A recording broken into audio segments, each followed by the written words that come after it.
საქმეს აღამოს საფონდო ბირჟებზე საუბრით ვაგრძელებთ ტრადიციულად განვლილი საბაჟრო სესიის და ზოგადად განვლილი კვირის შეჯამებით უნდა დავიწყოთ, რომელიც ამერიკული ბაზრისათვის განსაკუთრებით პოზიტიური იყო, ძირითადად ზრდავი ხელეთ, თანაც საკმაოდ მკვეთრი 2%-ის ფარგლებში და დღესაც როგორც ხედავთ, უოლ-სტრიტის საფონდო ბირჟაზე გრძელდება ზრდის დინამიკა, რომელიც S&P 500-თან არის +1%, Dow Jones-თან 0.5%-იანი ამატება, Nasdaq-თან კი დამატებით +1.71%, ანუ ამერიკული საფონდო ბირჟა ამჟამად იმყოფება რეკორდულ ნიშნულზე, ეს ტრადიცია ამ კვირასაც უკვე არ ირღვევა.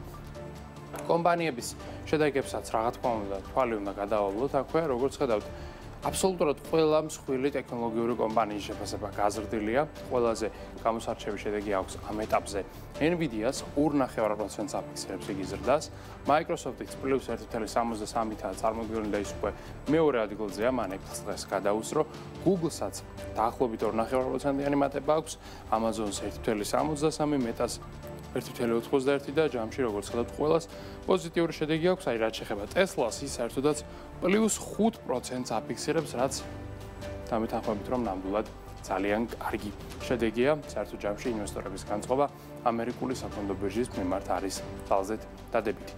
ასევე პოზიტიური ვითარება გვაქვს ევროპაში, +0.20% გვაქვს აქ, შანხაის დამატება +1.18-ია, ხოლო Nikkei-ის შემთხვევაში მატება არის 2.5%, უკვე Nasdaq-იც და Nikkei-იც რაღაცნაირად ისე აღმოჩნდა, რომ ორივენი ერთდროულად აფიქსირებენ რეკორდულ ნიშნულებს. თავად იაპონიის შემთხვევაში კი ზრდის დამპირობებელი მთავარი მიზეზი არის ქვეყანაში ახალი პრემიერის დამტკიცება და მასთან პრეზიდენტ დონალდ ტრამპის შეხვედრა. ამის ფონზე ინვესტორებს აქვს ძალიან პოზიტიური მოლოდინები.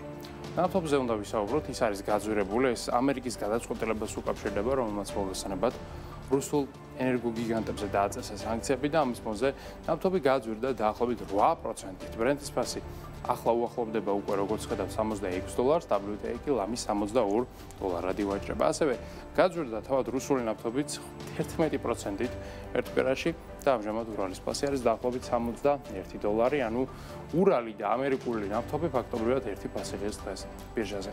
ბუნებრივი არის პირიქით გაიფებულია, ამ შემთხვევაში გვაქვს -2%, მეგავატის საათიანი ფასი შეადგენს 21 ევროს. ოქროზეც უნდა ვისაუბროთ, მას ძალიან ცუდი კვირა აქვს, როგორც ხედავთ.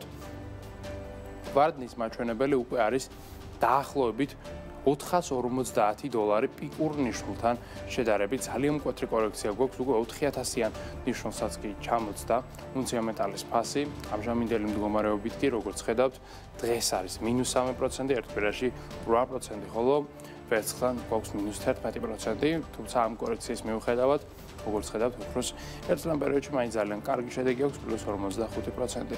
ვარდნის მიზეზს რაც შეეხება, ეს არის ძირითადად გეოპოლიტიკური რისკების შემცირება, ვინაიდან ამერიკა და ჩინეთი ასე თუ ისე შეთანხმდნენ სავაჭრო საკითხებზე, ამის ფონზე კი გეოპოლიტიკური რისკები იკლებს, ხოლო როცა გეოპოლიტიკური რისკები შედარებით ნაკლებია, ინვესტორების ინტერესი ოქროს მიმართ რა თქმა უნდა ბუნებრივად მცირდება.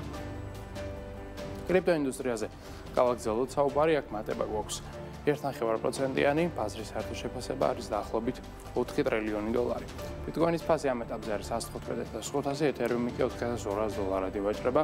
ამის ფონზე კაპიტალიზაცია 506 მილიარდი გვაქვს ეთერიუმთან, ბიტკოინთან $2.3 ტრილიონი. აქვე უნდა ვისაუბროთ ლონდონის საფონდო ბირჟაზეც, ეგ წარმოდგენილ ქართულ კომპანიებზე, საქართველოს ბანკთან გვაქვს მცირედ იკლება -0.26%. TBC პირიქით იზრდება, ამ შემთხვევაში გვაქვს +1.51%. რაც შეეხება ჩვენს ეროვნულ ვალუტას, მისი კურსი დოლართან გვაქვს ამ ეტაპზე 2.71, ევროს კურსი არის 3.16, ხოლო სტერლინგის არის 3.62. და ბოლოს აქვე უნდა ვისაუბროთ Foresight-ზე და მის მიერ შემოთავაზებულ ლარის ფონდზე, რომელიც საშუალებას გაძლევთ თანხა განათავსოთ ფონდში და ამით მიიღოთ ფინანსური სარგებელი და რაც თავარია, გრძელვადიანად შექმნათ დოვლათი. სარგებლის მოცულობა წლიურად საშუალო სტანდარტულად, როგორც ხედავთ, შეადგენს დაახლოებით 9%-ს, ანგარიშზე $50,000 მათის ქონის შემთხვევაში კი სარგებელი აწარმოებს 10%-ს, ეს არის წლიური ამონაგები, რომელიც ყოველდღიურ ფორმატში გერიცხებათ. Foresight Investment Group კი არის საქართველოს ეროვნული ბანკის მიერ რეგულირებული და ლიცენზირებული კომპანია.